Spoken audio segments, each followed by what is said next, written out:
You know that burning bush story? Oh, That's yeah. Moses' entry point, by the way. God it's the same phrase. Here I am. And the call of Samuel, here I am, for example. So that phrase, here I am, Hanani, is repeated about 7 times throughout the Old Testament. Jordan Peterson talks to Charlie Kirk about the burning bush and the call of God. And Charlie Kirk actually reveals something to Jordan Peterson that I think is super interesting. So let's get right into it. And I imagine, too, that it must have been heartening to you as well to see that you could hold your own.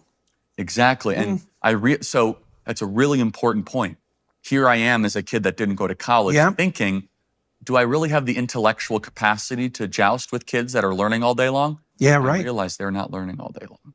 Yeah. You see, I was reading von Mises and Rothbard. It's before I came across you. Yeah. Hayek, Milton Friedman. Very libertarian economics was my baseline foundational philosophy. A lot of reasons for that. Very, very interesting. Tons of profound insights, some of which don't, I think, actually play out very well in the material world. But so I would encounter kids on campuses who professed to be studying economics, for example, and they didn't know very much. Right. And I realized, I said, well, there's a disconnect. They're borrowing money to go learn about things that I actually have a greater mastery of because I was... Well, you can learn a lot if you read the right books. Oh, and in my idle time, I became obsessed with being proficient and understanding economics. That was kind of my entry. Oh, yeah, I see. And so you have to remember, 2013... You know that burning bush story? Oh, yeah. That's Moses' entry point, by the way. So the Exodus, burning bush Exodus moment... 3, I think, the burning bush moment happens when Moses goes off the beaten path. He's a shepherd, right? So a good man, keeps the wolves and lions at bay, serves the vulnerable. He's got that mastered.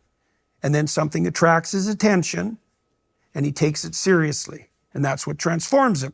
So you said you did that with economics. Yeah, right? and Moses said, Hanani, here I am. Yeah, at that moment of the call of God. Right, exactly. And so this is... It's a repeated theme throughout the scriptures, Hanani, yes. Well, Hanani. Which is, here I am. So you remember in the Moses... Right, so he's making himself available. But remember, Abraham said that with the binding of Isaac when God it's the same phrase. Here I am. And the call of Samuel, here I am, for example. So that phrase, here I am, Hanani, is repeated about 7 times throughout the Old Testament.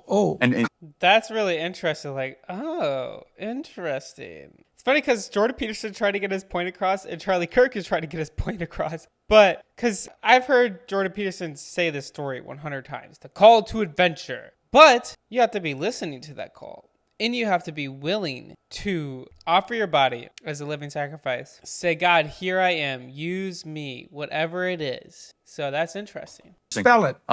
Hanani, I don't know how to spell Hebrew, but it's here I am. It's in the English translation. Right. So it's like, take me, use me. I'm available for this assignment. Mold me. I am your obedient vessel. Right. That's like the Mission Impossible motif. Your assignment, if you choose to accept it. Exactly, but it's a very powerful... Then it burns. It's a very powerful Hebrew word. It's basically, here I am. My arms are out. I am yours. Full surrender to your purpose. Well, that's it. So, there's a pattern that's established in that burning bush story, because the burning bush is something living. Yes, that's but it doesn't intense. consume it, which is what's so amazing. Well, that's life. Life metabolizes. Life burns, but without being consumed. That's the secret of life, right? So that the burning bush is life most deeply apprehended. And Moses is being a shepherd. He's near Mount Sinai or Horeb, which is where heaven meets earth, and something attracts his attention.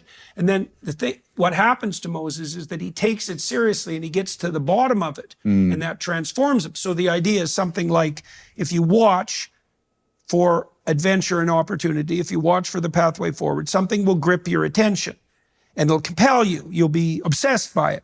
Well, you take that obsession seriously, you get to the bottom of things. That's what it was. That transforms you. Okay, so you were doing that with economics. And it's funny, as I went to the bottom of it, it actually brought me back to my Christian upbringing and my roots. Which is, that's what happens to Moses, because when he gets to the bottom of things, it's the voice of the spirit of his ancestors, right? It's because the voice eventually of God. I was reading Hayek. Yeah, I think something that in my life I learned is you're trying to chase this thing that you feel like you're supposed to do. It's what you're absolutely supposed to do, but you're doing it for the wrong reason, or you're doing it for yourself. You're not doing it for God. So God brings you on this path. Then after finally, when you surrender your life to Jesus, and you almost get this full circle moment of life. It's crazy. Road to Surfom. Yeah. And I had kind of an aha moment. I said, there's a lot of good and evil claims in this book. Right. By what standard are they saying something is good? Right, exactly. So yes. it brought me back to my Christianity, because in the, the Road to Serfdom, it's all about the idea of how government tyranny will swallow society, will envelop it, but it happens in steps. And I said, time out. There's truth claims being made embedded in this. By what standard do we consider this? How did you figure that out? I might have watched one of your videos. I mean, to be honest, I don't know. I do remember, though, think to myself, libertarian economics is not enough. I want to go deeper. Yeah, look, I made exactly the same conclusion when I was studying political science in university. The first year or two was okay because we were reading great ancient thinkers. But then in my third and fourth years, when it started to become more specialized, the basic claim was that human beings are motivated economically, and then it became left. And I thought, no, that's not right. That's not right. Correct. There's a foundational. There's a substructure. That's why I started studying psychology. And so that's where I started to take, and I take my faith very seriously. I love your biblical series, your Exodus series, and your gospel series is terrific. You deserve a lot of credit for that. And it's been phenomenal. Daily Wire types deserve a lot of credit for that too, because they took a big risk. Yeah, but you had the initiative to bring everybody together, and you did a great job with it, and you presented it in a way that I'd never have, because you have a very unique psychological understanding and interpretation of the scriptures. Yeah, well, we had great panelists too. Like, they were a very good crowd. The people that decided phenomenal. to participate. It was really good. What ended up happening is, as I started to pursue the scriptures more and take it seriously, remember back to our timeline, simultaneously the woke stuff all of a sudden reared its head, which is a manifestation of the spiritual. Yeah, So definitely. almost, I was in this place in 2018, 2019, when it was almost peak woke. We weren't there yet. 2020 was peak woke, where I was starting to understand what was really going on here, that this was a manifestation of a spiritual struggle. Yeah. It's foundational. Well, the postmodernists made that claim, and so did the Marxists. It's like, no, we're going all the way to the bottom and uprooting everything. They want to go back to what happened in the garden. Did God really say that? Is that really what God says? To question, debase, and to challenge every truism of the West. I mean, you taught me that. That's the sin of Eve. Exactly. Right? You can take the right to establish the moral order to yourself. It's the one thing that's claimed. Well, there's many axiomatic claims in Genesis, in the openings of Genesis, right?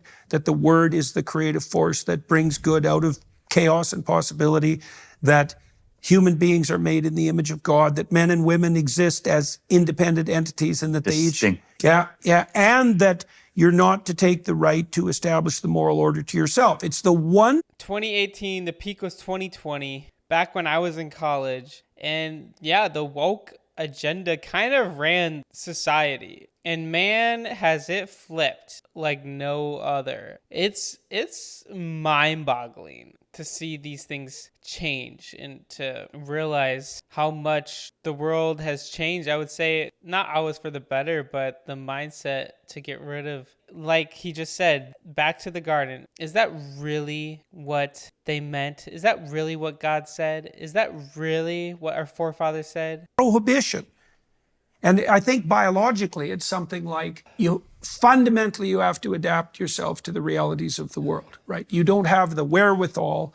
This is where Nietzsche went spectacularly wrong, because Nietzsche said, after his pronouncement that God had died, that human beings would have to create their own values. Which he said with lament. He did. Which people must remember. But then he felt that creating our own values was the pathway out, and it's not.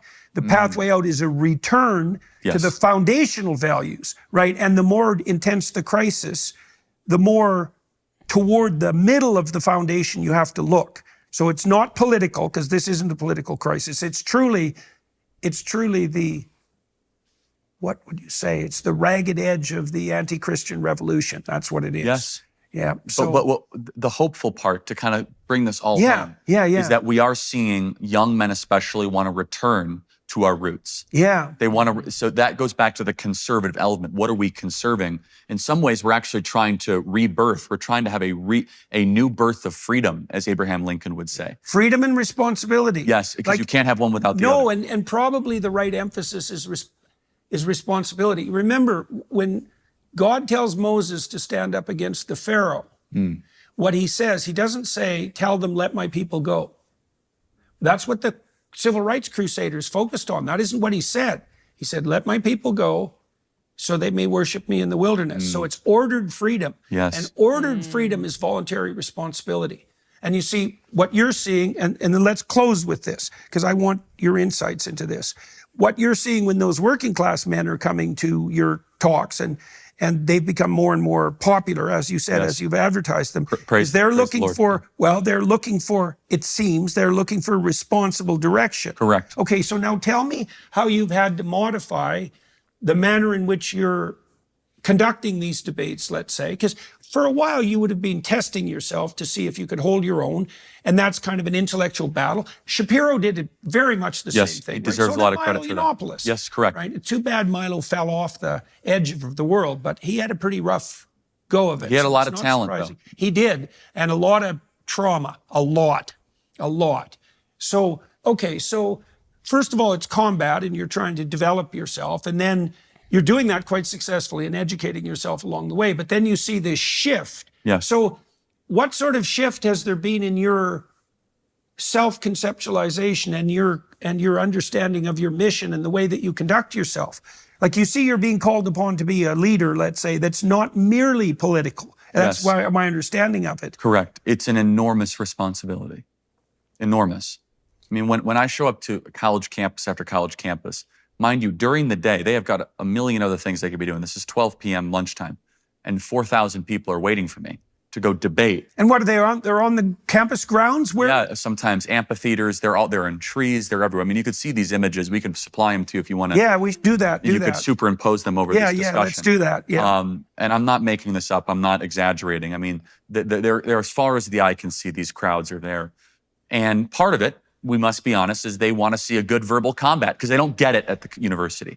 You see, right. They're not. There's something that's partly likely part of the pathological feminization. Yes, of the without no competition. But you think about it. What I am doing is hyper masculine, which is no rules except, hey, we're just going to go basically figure this out.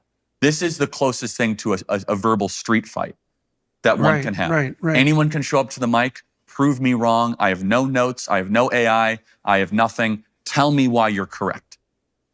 For 3 hours, I will sit there and everyone will watch. It's a gladiatorial match for the best ideas of the West. Right. And there's something there that is remarkably alluring. But for me, I also need to balance, as Christ would say, being as much truth, which of course I'm inclined towards, as love. So a lot of these kids are struggling. Oh yeah, that's for sure. Well, and even that guy that you just talked to, and maybe we'll throw this.